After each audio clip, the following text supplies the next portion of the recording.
Hello student, स्वागत है आप सभी का आपके अपने चैनल में। जैसा कि आप लोगों को पता है, हमने आपका जो फर्स्ट ईयर है उसका सेकंड सेमेस्टर पर ऑलरेडी सभी जो क्वेश्चन पेपर है या सभी आपके जो सब्जेक्ट्स हैं उन सभी पर ऑलरेडी मैंने उनका सिलेबस का वीडियो कंप्लीट करवा दिया है। तो आज की इस वीडियो में हम बात करने वाले हैं आपसे बीए फर्स्ट ईयर के समाज शास्त्र के सोशियोलॉजी के सेकंड सेमेस्टर का यूनिट नंबर 1 आज हम स्टार्ट कर रहे हैं। एंड यूनिट नंबर 1 में क्योंकि हम वही चीज़ें पढ़ा रहे हैं जो आपके एग्जाम से रिगार्डिंग आने वाले हैं, तो यूनिट नंबर 1 का अति लघुत्तरीय टाइप का क्वेश्चन, यानी कि अगर आपके एग्जामिनेशन में शॉर्ट आंसर टाइप पूछा जा रहा है, लॉन्ग आंसर टाइप पूछा जा रहा है एंड आपका very short answer type question पूछा जा रहा है या फिर आपके ऑप्शनल क्वेश्चन वैकल्पिक क्वेश्चन भी पूछे जा रहे हैं, तो वो सारा कुछ हम आपका कवर करवाएंगे। एक एक यूनिट से रिलेटेड जितने भी क्वेश्चंस आपके जितने भी टाइप हो सकते हैं उन सभी टाइप, चाहे वो आपको ऑप्शनल हो या आपका लिखित हो, वो सभी कुछ हम आपको समझाने वाले हैं। तो आपको टेंशन लेने की जरूरत नहीं है कि मेरा ऑप्शनल आएगा। अगर ऑप्शनल आएगा तो आप ऑप्शनल वाला देखिए, अगर आपका जो थ्योरी आने वाला है तो आप थ्योरी वाला भी देख सकते हैं।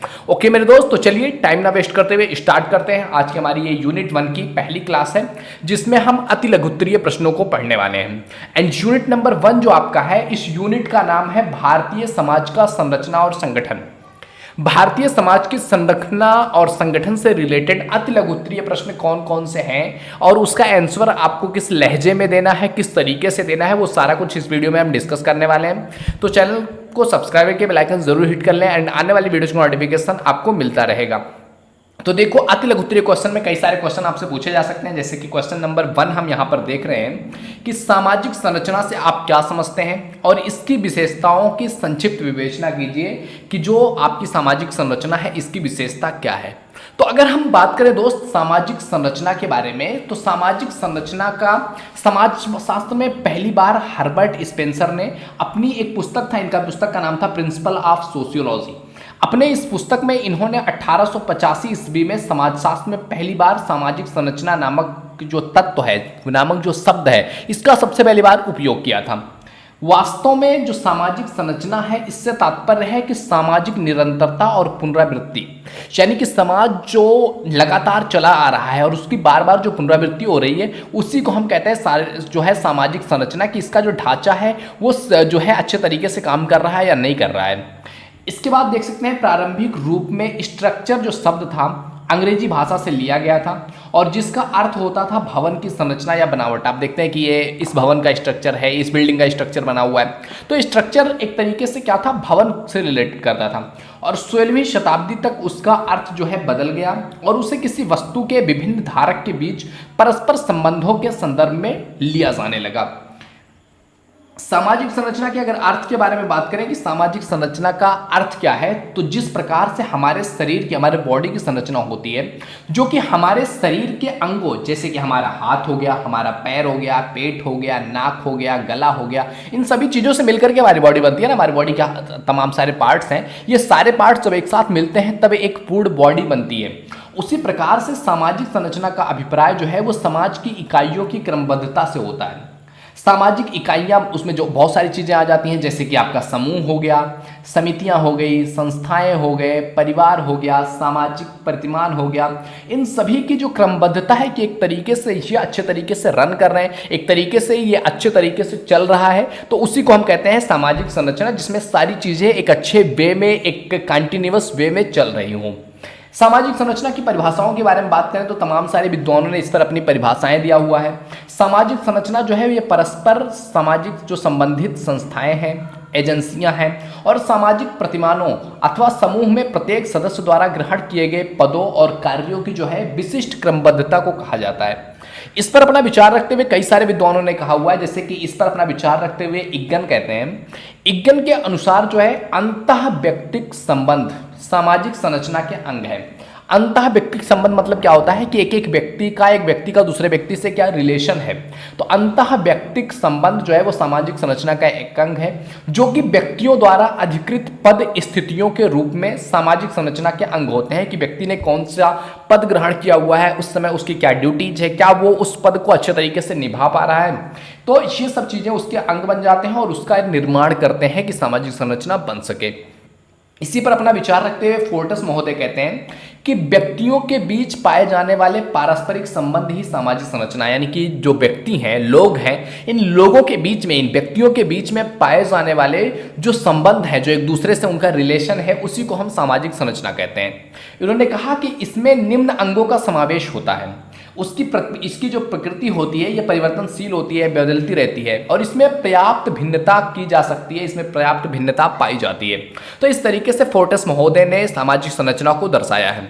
अब इसी पर अपना विचार रखते हुए मैकाइबर और पेज ने क्या कहा हुआ है, देखिए समझिए। मैकाइबर और पेज कहते हैं कि समूह निर्माण के विभिन्न रूप से सामाजिक संरचना के जटिल प्रतिमान की रचना करते हैं। यानी कि समूह जो है, वो समूह निर्माण के जो विभिन्न रूप हैं, उन्हीं से सामाजिक संरचना का जटिल प्रतिमान की रचना होती है। सामाजिक संरचना में विश्लेषण में सामाजिक प्राणियों की जो विविध मनोवृत्तियां हैं, उनकी रुचियां हैं, उनका जो कार्य है, ये सारी चीजें कहीं ना कहीं रिलेट करती हैं, कहीं ना कहीं ये सारी चीजें क्या है, प्रदर्शित हो रही होती हैं। तो ये मैकाइबर एंड पेज का जो है परिभाषा है सामाजिक संरचना को लेकर के। इसी पर कार्ल मानहीन महोदय ने अपना विचार रखते हुए कहा है कि सामाजिक संरचना परस्पर क्रिया में निहित सामाजिक शक्तियों का क्या है, एक जाल है। इन्होंने कहा कि सामाजिक संरचना जो है वो एक दूसरे की जो काम है, एक दूसरे की जो क्रियाएं हैं, उसमें निहित एक शक्ति है, एक पावर है, जो एक जाल की तरह काम करता है, जो कहीं ना कहीं सभी से क्या है, एक दूसरे से हम कनेक्टेड हैं। इसके बाद इसी पर अपना विचार रखते हुए रेडक्लिफ ब्राउन ने कहा हुआ है कि सामाजिक संरचना के अंग मनुष्य ही हैं, यानी सामाजिक संरचना के जो पार्ट्स हैं वो मनुष्य ही हैं, और स्वयं संरचना संस्था द्वारा परिभाषित और नियमित संबंधों में लगे हुए व्यक्तियों की क्या है, एक क्रमबद्धता है। तो इस तरीके से रेडक्लिफ ब्राउन ने दर्शाया हुआ है। तो हमने देखा कई सारे विद्वानों ने इस पर अपनी राय रखी हुई, अपने विचार रखे हुए हैं। तो इस तरीके से हम समझ पाते हैं कि सामाजिक संरचना क्या है। अब जब भी आपसे इस तरीके के क्वेश्चन पूछे जाएंगे तो आपसे उसमें विशेषताएं भी आपको बतानी होंगी कि आखिर सामाजिक संरचना की विशेषता क्या है, हम कैसे जान सकते हैं सामाजिक संरचना की ये विशेषताएं। तो देखो, सामाजिक संरचना की विशेषताओं के बारे में बात करें तो सबसे पहली इसकी जो विशेषता है ये है कि सामाजिक संरचना जो होती है ये अमूर्त होती है। चूंकि सामाजिक संबंधों का जो आधार है वो सामाजिक संस्थाएं हैं, सामाजिक प्रतिमान है, यही तय करते हैं। और जब ये अमूर्त है तो सामाजिक संरचना भी अमूर्त होगी। यानी कि समाज की जो ढांचा है, जो संरचना है, वो संबंधों से मिलकर के बना हुआ है, और संबंधों को हम देख तो सकते नहीं है, वो अमूर्त ही होते हैं। तो इस तरीके से हम कह सकते हैं जो सामाजिक संरचना है वो अमूर्त होती है।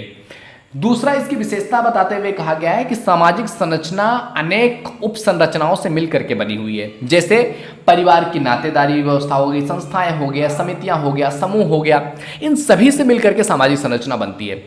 इस प्रकार अनेक उप संरचनाएं मिलकर के क्या करती हैं, एक सामाजिक संरचना का स्वरूप तय करती हैं कि एक सामाजिक संरचना कैसा होगा, किस तरीके से होगा। तीसरी इसकी विशेषता क्या है कि सामाजिक संरचना से हमें समाज के बाहरी स्वरूप का ज्ञान होता है। संरचना की इकाइयां परस्पर संबंधित होकर के एक ढांचे का निर्माण करती हैं, और इसे ही हम संरचना कहते हैं। यानी कि एक दूसरे से हमारा क्या रिलेशन है, क्या संबंध है, वो हमें बाहर ही देखने को मिलता है। अगला जो विशेषता है वो है सामाजिक संरचनाओं की जो इकाइयां हैं वो क्रमबद्धता में है, यानी कि मतलब एक सीक्वेंस में चल रही हैं, एक सीरीज में चल रही हैं। अगली इसकी विशेषता है पांचवी कि सामाजिक संरचना के विभिन्न इकाइयों का पद और स्थान जो है वो पहले से ही निर्धारित होता है। समाज की जितनी भी इकाइयां हैं वो अपने अपना पूर्व निर्धारित कार्य करती हैं कि किसको कौन सा काम करना है। एक रिश्तेदारी है, एक नातेदारी है, तो उनका एक डिफाइन रोल होता है कि आपका एक व्यक्ति के साथ, एक पर्सन के साथ क्या रिलेशन है, उसके अकॉर्डिंग आपके काम होते हैं, आपके एक्ट होते हैं जो कि आपको करना होता है। 6 नंबर का जो इसकी सामाजिक संरचना की विशेषता है वो ये है कि सामाजिक संरचना जो है वो स्थानीय विशेषताओं से प्रभावित होती है। यानी कि समाज किस तरीके से होगा, वो वहाँ का आसपास का एटमॉस्फेयर कैसा है, वहाँ के जो मतलब कल्चर कैसा है, उससे संबंधित होती है। उसके अकॉर्डिंग वो चीज़ें परिवर्तित होती हैं, बदलती रहती हैं, प्रभावित होती हैं। प्रत्येक समाज की संस्कृति जो है स्थानीय प्रवेश के अनुकूल ही होती है। आप दुनिया का किसी भी, पूरी वर्ल्ड का, पूरी दुनिया का कहीं भी किसी भी जगह की उठा करके देख लो आप उसकी सामाजिक संरचना, वो वहाँ की जो अनुकूल परिस्थितियां हैं, भौगोलिक परिस्थितियां हो गई, सामाजिक परिस्थितियां हो गई, सांस्कृतिक परिस्थितियां हो गई, इन सभी का मिक्सचर ही वहाँ की सामाजिक संरचना होती है। 7 नंबर इसकी जो विशेषता है वो क्या है, तो सामाजिक संरचना की एक विशेषता यह भी है कि ये अपेक्षाकृत क्या होता है, अस्थायी होता है। मतलब पता होता है कि हाँ ये ऐसे ऐसे काम करना है, ऐसे ऐसे पूरा एक शेड्यूल, एक सीक्वेंस, एक संबंध जो है वो ऐसे ही होगा। एक तरीके से क्या होता है, अस्थायी होता है। अगला जो इसकी विशेषता है तो यह है कि सामाजिक प्रक्रियाएं सामाजिक संरचना का बहुत महत्वपूर्ण पक्ष है। समाज में सहयोग, व्यवस्थापन, अनुकूलन, सात्मीकर, प्रतिस्पर्धा, ये सारी प्रक्रियाएं चलती रहती हैं और कहीं ना कहीं ये सारी चीज़ें सामाजिक संरचना इन प्रक्रियाओं से ही प्रभावित होती रहती है। 9 नंबर अगर विशेषता की बात किया जाए तो सामाजिक संरचना समाज में समूहों, संस्थाओं के विन्यासों को प्रकट करती है, ना कि उनके प्रकारों को। 10 नंबर इसका विशेषता है कि सामाजिक संरचना का निर्माण सदस्यों के उत्तरदायित्व भावना से है, यानी कि समाज संरचना जो है वो एक अच्छे तरीके से रन कर सकती है जब उसमें जो लोग हैं वो अपने दायित्वों को पूरा करें, उनकी जो जिम्मेदारियां हैं वो अगर पूरा कर रहे हैं तो हम कह सकते हैं कि सामाजिक संरचना अच्छे तरीके से रन करेगी। तो ये था हमारा पहला क्वेश्चन जिसमें हमने सामाजिक संरचना के बारे में समझा। अब आइए बढ़ते हैं दूसरा जो very short answer type question है, अति लघु उत्तरीय प्रश्न। इसमें आप देख सकते हैं इसमें पूछा गया है 2 नंबर क्वेश्चन में कि आखिर गांव क्या है, गांव को परिभाषित करो और गांव की विशेषताओं के बारे में बताओ। तो I hope everybody knows about village, हर कोई गांव के बारे में जानता होगा। तो गांव का अर्थ क्या है, तो देखो विभिन्न विद्वानों ने गांव या ग्रामीण शब्द की अपनी अपनी तरह से अलग अलग व्याख्याएं प्रस्तुत की हैं। कुछ व्यक्तियों का मत है कि जहां आर्थिक और सामाजिक दृष्टि से पिछड़े हुए लोग रहते हैं उस क्षेत्र को गांव कहते हैं, यानी कि जहां पर आर्थिक और सामाजिक दृष्टि से लोग पिछड़े हुए हों, टायर 3 सिटी में कहते हैं, तो टायर 1 टायर 2 सिटीज़ जो होती है उनको सिटी माना जाता है और जो टायर 3 टायर 4 की जो सिटीज़ होती हैं उसको गाँव समझा जाता है। अनेक विद्वानों ने गांव या ग्रामीण शब्द को एक ही माना है, जहां कृषि को मुख्य व्यवसाय के रूप में स्वीकार किया जाता है। ग्रामीण की एक व्याख्या जो है नगरीय शब्द के विपरीत की गई है, अर्थात नगरीय विशेषताओं के विपरीत विशेषताओं वाला जो क्षेत्र है, यानी कि जो विशेषताएं नगरों में पाई जाती हैं उसके अकॉर्डिंग ना होकर के उससे अलग कोई व्यवस्था हो, उसके अलग कोई विशेषता हो, तो वो कहलाएगी ग्रामीण क्षेत्र, वो गांव का क्षेत्र कहलाएगा। ग्रामीण को जनसंख्या के आधार पर भी परिभाषित किया गया है कि जहां पर कम जनसंख्या हो, प्रत्येक देश में एक निश्चित जनसंख्या वाले क्षेत्र को ग्राम कहते हैं, यानी कि आप सिटीज कोई भी उठा करके देखोगे वहां पर जनसंख्या अधिक होती है और जो गाँव की जनसंख्या होती है, गाँव में एक गाँव छोटा सा होता है उसमें कुछ ही जनसंख्या पाई जाती है, तो जनसंख्या के आधार पर भी ग्राम को, विलेज को, गाँव को डिफाइन किया गया है। अब अगर हम गांव की परिभाषाओं के बारे में बात करें तो तमाम सारे विद्वान और जिन्होंने अपने अपने हिसाब से गांव को परिभाषित किया है। जैसे इस पर अपना विचार रखते हुए वर्ट्रांड महोदय कहते हैं कि ग्रामीण के निर्धारण के 2 आधार हो सकते हैं। गांव को अगर निर्धारित करना है कि ये गांव है, ग्रामीण क्षेत्र है, तो उसको निर्धारित करने के 2 चीज बताया है इन्होंने। पहला कि कृषि द्वारा आय अथवा जीवन यापन हो, यानी कि कृषि के द्वारा, कृषि से जो चीजें आ रही हो उसी से उसकी आमदनी हो, उसी के द्वारा जीवन यापन हो रहा हो, तो वो ग्राम कहलाएगा। और दूसरी है कि कम घनत्व वाला जनसंख्या क्षेत्र को प्रमुख माना जाता है, कि अगर कम जनसंख्या वाला क्षेत्र है, कृषि से ही खान पान जीवन यापन चल रहा है, आय का स्रोत है वही कृषि, तो उसको हम ग्राम कह सकते हैं। इस पर अपना विचार रखते हुए मैरिल और एलिज ने कहा हुआ है कि ग्रामीण समुदाय के अंतर्गत संस्थाओं को और ऐसे व्यक्तियों को का संकलन होता है जो छोटे से केंद्र के चारों ओर संगठित होते हैं और समान प्राकृतिक हितों में क्या करते हैं, भाग लेते हैं, वो गांव कहलाता है।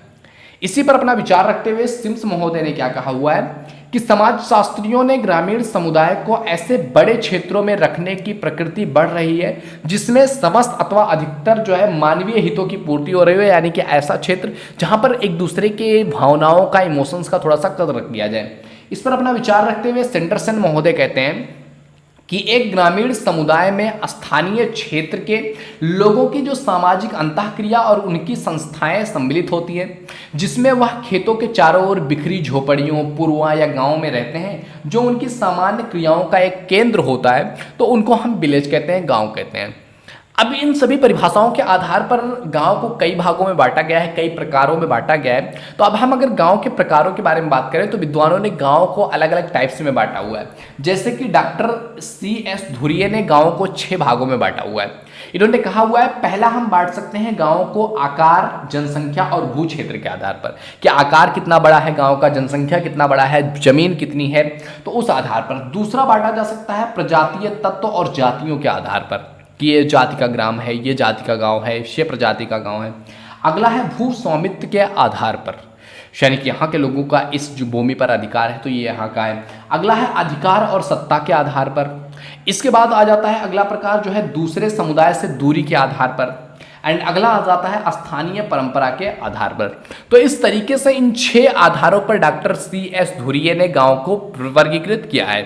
अब इसी पर अपना विचार रखते हुए जो है H.J. पिर्क ने गांव का वर्गीकरण जो है वो मानव के भ्रमणशील जीवन से कृषि अवस्था वाले जीवन तक के इतिहास के आधार पर किया है।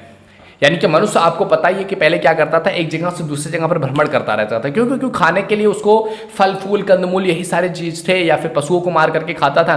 तो जहां पर फल फूल कंदमूल ये सारी चीजें खत्म हो जाती थी, मनुष्य वहां से पलायन करके दूसरी जगह पर जाता था और वहां पर खाता था। जब तक वहां पर रहता था भोजन, तब तक वहां पर टिकता था, फिर आगे बढ़ जाता था। और वहां से धीरे धीरे जब उसने कृषि करना स्टार्ट किया, तो कृषि किया है, एक जगह पर खेती लगाया, तो उसको 2-3-4 महीने 5 महीने लगते हैं, तो उसके लिए उसको एक जगह पर टिकना पड़ा।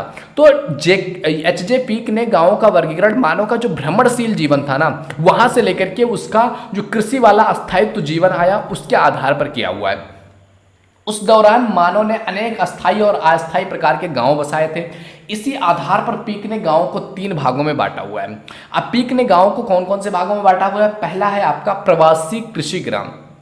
प्रवासी कृषि ग्राम मतलब कि ऐसा गांव जहां पर लोग क्या करते हो कि मतलब प्रवास करते रहते हो, आते जाते रहते हो और कृषि क्षेत्र हो, उसको कहते हैं प्रवासी कृषि ग्राम। दूसरा है आपका अर्ध अस्थायी कृषि ग्राम, यानी कि ऐसा ग्राम जिसमें काफी लोग रहते हो, कुछ लोग प्लान करते हैं फिर आकर के वापस से वहां रहते हैं, मतलब कुछ दिन बाहर रहते हैं फिर आकर के रहते हैं, तो वो कहलाएगा अर्ध अस्थायी ग्राम। और अगला आ जाता है आपका अस्थायी कृषि वाले ग्राम, यानी कि जहां पर कृषि करना स्टार्ट कर दिया वहीं पर रहते हैं, अपने खेतों का ध्यान रखते हैं, अपनी कृषि का ध्यान रखते हैं। ऐसे गांव को कहते हैं हम अस्थायी कृषि ज्ञान, अस्थायी कृषि करने वाले ग्राम। तो इस तरीके से एच.जे. पीक ने 3 भागों में बांटा हुआ है गांवों को। अब सोरोकिन ने भी गांव को वर्गीकरण किया हुआ है। सोरोकिन महोदय ने गांवों का जो वर्गीकरण किया हुआ है, ये इन्होंने 2 आधार पर बांटा हुआ है। इन्होंने क्या कहा हुआ है गांवों का वर्गीकरण? इन्होंने पहला कहा है घरों के संगठन के आधार पर, घरों के संगठन के आधार पर बांटा हुआ है कि ये गांव हो सकते हैं। और दूसरा है आपका भू स्वामित्व और सामाजिक स्तरण के आधार पर भी बांटा हुआ है गांवों को। घरों के संगठन के आधार पर गांव को 2 भागों में बांटा जा सकता है, जैसे कि एक केंद्रित ग्राम होता है, एक विकेंद्रित ग्राम होता है। केंद्रित ग्राम मतलब एक सेंटर, कोई मुख्य समझ लिया जाए और उसके चारों तरफ क्षेत्र में फैले हुए लोग हों। और दूसरा होता है विकेंद्रित, मतलब कहीं भी इधर उधर जो है घर बन जाए, तो वो कहलाएगा आपका विकेंद्रित ग्राम। अब अगर हम बात करें गांव की विशेषताओं के बारे में कि तो क्योंकि कुछ भी चीज़ें आप अगर पढ़ रहे हो तो उसकी कुछ विशेषता आपको समझना इंपॉर्टेंट है, तो ग्रामीण विशेषताओं को हम ग्रामीण जीवन का अंग ही कह सकते हैं। इन विशेषताओं के आधार पर ही गांवों को पहचाना या नगरों से अलग किया जाता है कि हाँ ये गांव है, ये नगर है। गांव को लोगों का जीवन जो है कृषि, पशुपालन, शिकार, मछली मारने और भोजन संग्रहण करने आदि की प्रक्रियाओं पर निर्भर है। और इन सभी कामों के लिए व्यक्ति को प्रकृति के प्रत्यक्ष और निकट संपर्क में रहना होता है, प्रकृति के कनेक्टेड रहते हैं। अगर आप सिटीज में देखोगे प्रकृति से कोसों दूर हैं, जितनी बड़ी जितनी टॉप की सिटीज होंगी उतना ही ज़्यादा वो प्रकृति से दूर होते चले जा रहे हैं। तो इस तरीके से ये था गाँव। तो आई होप आपको वीडियो पसंद आ रहा होगा। वीडियो पसंद आए तो लाइक जरूर कर दीजिए दोस्त। हम आपके लिए बैक टू बैक क्लासेस लेकर के आने वाले हैं, इतना सारा एफर्ट लगाया जा रहा है, इतना सारा मेहनत किया जा रहा है आपके लिए, तो आप लोगों को जरूर लाइक करना चाहिए। तो आइए बढ़ते हैं। अगला क्वेश्चन जो आपको 3rd नंबर का क्वेश्चन दिख रहा है, यहाँ भी नीचे आप देख सकते हैं, यहाँ भी आप देख सकते हैं कि 3रा नंबर क्वेश्चन है आपका कस्बा से आप क्या समझते हैं। इसकी विशेषताओं की विवेचना कीजिए कि कस्बे की क्या विशेषता है। तो देखो, जैसे कि हमने पिछले कुछ क्वेश्चंस 2 क्वेश्चंस कवर किया है, ऐसे ही इस क्वेश्चन को भी करना है। यानी कि सबसे पहले जब भी आपसे कोई टॉपिक पूछा जा रहा है ना, आपको उसका एक तरीके से अर्थ या ओवरव्यू की तरह देना पड़ेगा। जैसे कि यहाँ पर कस्बे का अर्थ लिख दिया है, अब कस्बा क्या है उस पर आपको अपने विचार पॉइंट आउट करने होंगे। जैसे कि कस्बा या उपनगर जो है ये मानवीय अविस्थापन्नताओं का एक स्वरूप है, जिसमें ग्रामीण और नगरीय दोनों तरह की विशेषताओं का क्या होता है, समावेश होता है। यानी कि बड़े सिटीज नहीं होते हैं, कस्बा मतलब एक थोड़ा सा सिटी टाइप उसमें आ जाता है और ग्रामीणता भी होती है, तो दोनों का जो समावेश होता है वो कहलाता है कस्बा। इस क्षेत्र को हम ना तो पूरी तरह से गांव कह सकते हैं और ना ही पूरी तरह से क्या कह सकते हैं, नगर कह सकते हैं। ऐसा क्षेत्र जहां पर ग्रामीण और नगरीय विशेषताएं साथ साथ देखने को मिलती हैं उसको हम कहते हैं कस्बा। जैसे कि अभी हम लोगों का जो सिटी है ना, तो ये सिटी से कनेक्टेड है, मतलब कि इसको हम गांव भी कहते हैं क्योंकि लोग कृषि भी करते हैं बहुत ज़्यादा, और कस्बे की तरह भी लोग रहते हैं, तो मतलब सिटी की तरह भी रहते हैं। सारी चीज़ें, सारी सुविधाएं मिल रही हैं, अच्छी तरीके से लाइट्स मिल रही हैं, अच्छे तरीके से सारा कुछ सुविधा मिल रही है, तो इसको हम कस्बा कह सकते हैं कि हमारा एक कस्बा है। तो कस्बा कहा जा सकता है जहाँ पर ग्रामीण और नगरीय दोनों व्यवस्थाओं का मिश्रण देखने को मिलता है। बड़े गांव में जब नगरीय प्रवृत्तियां और गतिविधियों का समावेश होता है तो इनके क्रियाकलापों का स्वरूप व्यापक होने लगता है। तब हम ऐसे गांव को कस्बे की संज्ञा देते हैं या कस्बे के नाम से जानते हैं। ग्रामीण क्षेत्रों की विभिन्न जरूरतों को कस्बे पूरी करते हैं। कस्बे को परिभाषित करते हुए तमाम सारे विद्वानों ने अपना विचार दिया हुआ है। जैसे कि वर्गल ने लिखा है कि कस्बे को एक नगरीय अविस्थापना के रूप में परिभाषित किया जा सकता है, मतलब कि नगर का ही एक विस्थापन रूप है जो पर्याप्त आयामों के ग्रामीण क्षेत्रों में प्रभाव रखता है। नगरीयता की प्रमुख जो प्रवृत्तियां हैं उसमें औद्योगिकरण और व्यापारीकरण होता है। इन प्रवृत्तियों में बैंक हो गया, बीमा, श्रमिक संगठन, शिक्षा, मनोरंजन, यातायात, संचार के साधन, ये सारी चीजें क्या होती हैं, समाहित होती हैं। किसी ग्रामीण क्षेत्र पर जब जनसंख्या अस्थायी रूप से रहने लगती है तो इस क्षेत्र में विविध प्रकार की गतिविधियां जैसे कि धर्म हो गया, साहित्य हो गया, व्यापार हो गया, शिक्षा हो गया, ये तेजी से फैलना स्टार्ट होता है और इस तरीके के क्षेत्र को हम क्या कह सकते हैं, कस्बा कह सकते हैं। ओके, आई सी। अगला जो आपका है जो है H.M. मेयर और C.F. मोहन, ये आप क्या कर रहे हैं, आई डोंट अंडरस्टैंड। चलिए आगे देखते हैं। H.M. मेयर और C.F. मोहन ने कस्बा निर्माण के प्रवृत्तियों के संबंध में क्या लिखा हुआ है, तो इन्होंने कहा हुआ है कि जब अभी ये गतिविधियां परस्पर संबंधित रहते हुए एक अस्थायी तथा घनिष्ठ स्थानपन्नता और साथ ही सामुदायिक संगठन के लिए कुछ प्रयत्न किए गए हों तो वह स्थान कस्बे की विशेषताओं को धारण कर लेता है। अब गांव में कस्बे बनाने की प्रक्रिया जो है वो निरंतर चलती रहती है। गांव को कस्बा बनाने की कोशिश किया जाता रहता है हमेशा।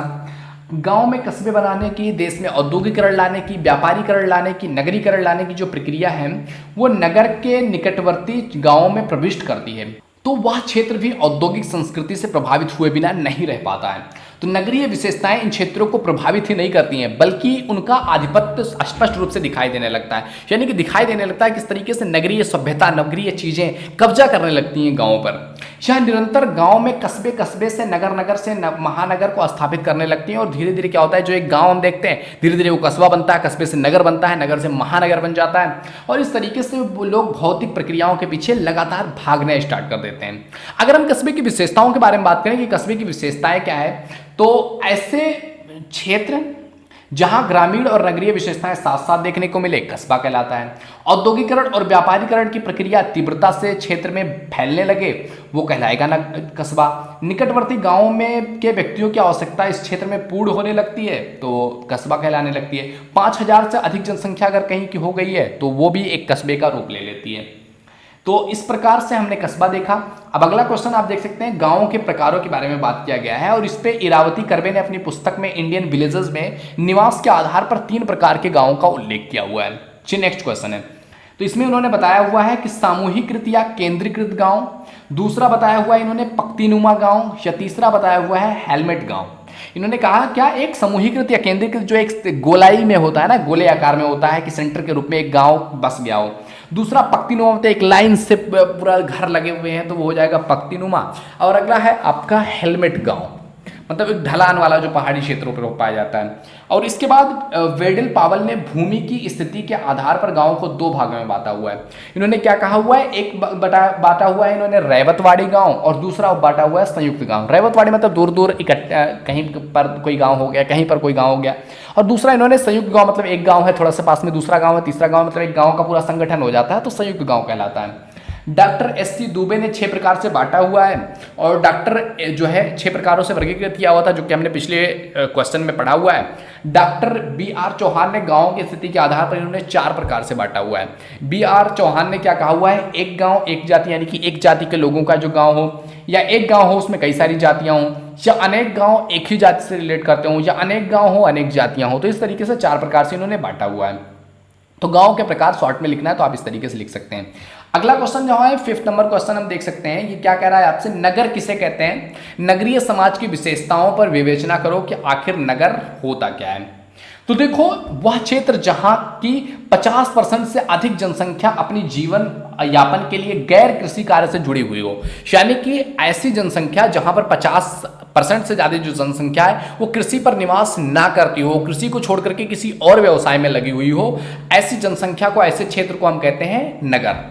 उसे नगर की संज्ञा दी जा सकती है जहां उसके अध्ययन को नगरीय समाजशास्त्रीय कहा जाएगा।